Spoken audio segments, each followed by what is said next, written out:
Mheshimiwa Kingu.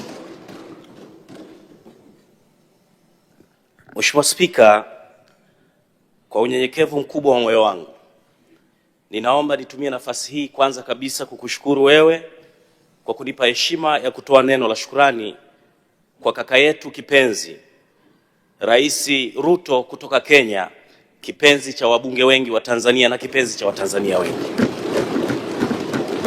Mheshimiwa Spika, maneno aliyoyatoa Rais Ruto katika bunge hili leo, nafsi yangu imenikumbusha niamini ya kwamba ndoto za hayati baba wa taifa Mwalimu Julius Kambarage Nyerere, ndoto za Jomo Kenyatta zingali zinaishi katika mioyo ya marais hawa wawili, Daktari Samia Suluhu Hassan na Daktari Samuel Ruto, kipenzi cha Watanzania, kaka yetu kutoka Kenya.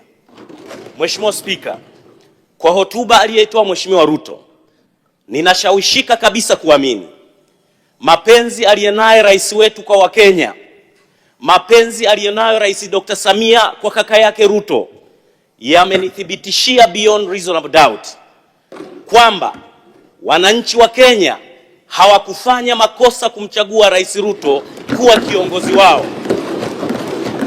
Wananchi wa Kenya hawakufanya makosa kumwamini Dr. Samuel Ruto kuwa kiongozi wa nchi yetu jirani, watu ambao tunawapenda. Na ninataka nikuhakikishie Mheshimiwa Ruto, utakaporudi Kenya, fikisha salamu za wabunge wa Tanzania, waambie bunge la Tanzania linawachukulia Wakenya kama kaka na dada zao.